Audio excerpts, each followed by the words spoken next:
जय श्री राम।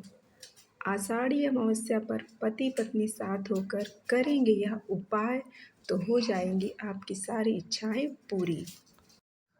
आषाढ़ी अमावस्या के दिन क्या करना है, क्या नहीं करना है, कौन से उपाय करने हैं, सारी वीडियो में हम ये सारी चीज़ें जानेंगे। आषाढ़ अमावस्या के बहुत ही ज़्यादा महत्व होता है स्नान के लिए, दान के लिए, तर्पण के लिए। ये जो दिन है वो धार्मिक रूप से बहुत ही महत्वपूर्ण होता है।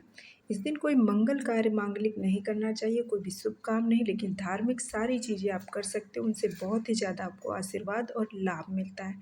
तो साल 2024 में आषाढ़ अमावस्या आज 5 जुलाई शुक्रवार को है। तो उस दिन आपको क्या क्या करना है, तो इस साल 5 जुलाई को सुबह में आप नदी में स्नान करें, नहीं तो आप घर पर करें। उसके बाद आपको साफ़ कपड़े पहनकर सूर्य को अर्घ देना है।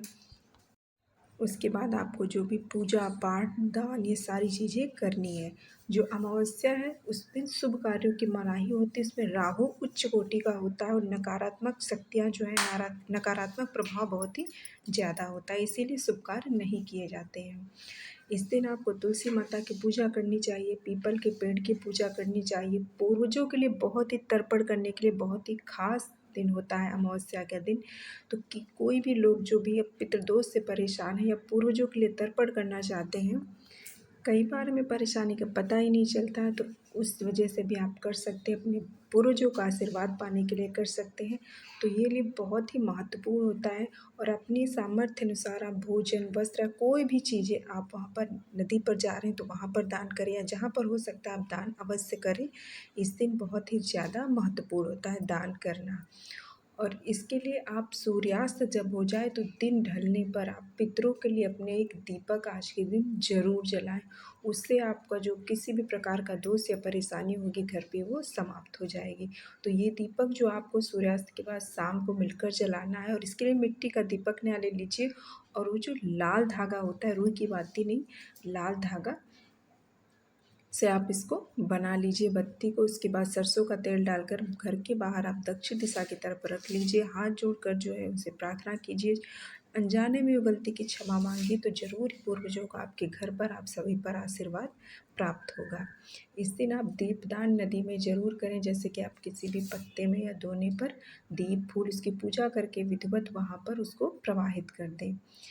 इस दिन ज्योतिष शास्त्र के अनुसार धन धान्य में अगर कमी हो, उससे जुड़ी परेशानी है, तो आप आषाढ़ी अमावस्या के दिन घर में अपने ईशान कोण में गाय के घी का दीपक जरूर जलाएं। तो इससे भी आपको बहुत ही ज़्यादा फ़ायदा मिलता है। इस दिन आप ज़्यादा से ज़्यादा अपने अच्छे कर्म को, जो धार्मिक तौर पर होते हैं, उनको करने की कोशिश करें। जैसे कि किसी को भोजन कराना, चाहे वो इंसान ही नहीं, आप किसी भी पक्षी पशु जानवर किसी को भी, चींटियों को कुछ खाने के लिए देना, मछलियों को आटा की गोलियां देना, या फिर किसी जानवर को खाने का देना, किसी भी प्रकार की सहायता आप कर सकते हैं तो इस दिन ज़रूर करें।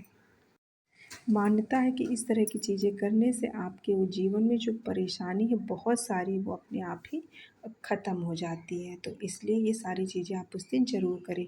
जैसे कि चींटियों के लिए आप शक्कर मिला हुआ आटा खिलाइए, उस समय आप माँ लक्ष्मी का नाम लीजिए। जब आप मछली के लिए गोलियाँ बनाएं तो उस समय आप माँ लक्ष्मी का नाम लीजिए, तो इससे माँ लक्ष्मी की कृपा आपको प्राप्त होती है। इसके अलावा अगर आपको धन संबंधी परेशानी है तो आषाढ़ी अमावस्या के दिन आप मछलियों के लिए जो है आटे की गोलियां बनाइए, और जैसे कि मैंने बताया उस समय आप माँ लक्ष्मी का स्मरण करते रहें और उसके बाद उनको आप मछलियों को खिला दें। उससे आपको धन संबंधी परेशानी दूर हो जाएगी।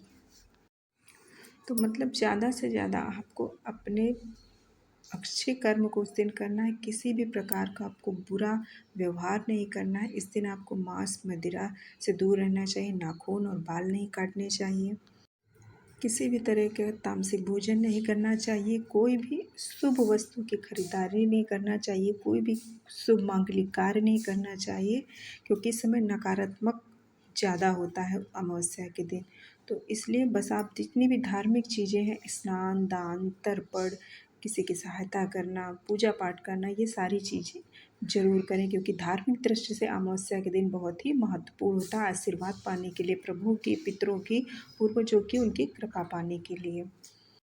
बाकी सारी चीज़ों से ज़्यादा आप अपना जो समय है और कुछ ना कर पाएँ लेकिन आप किसी न किसी की सहायता और दान ज़रूर करें।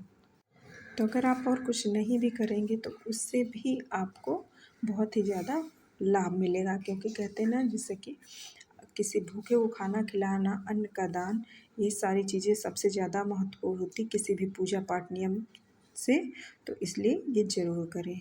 मिलते हैं नेक्स्ट वीडियो में, तब तक के लिए जय श्री राम।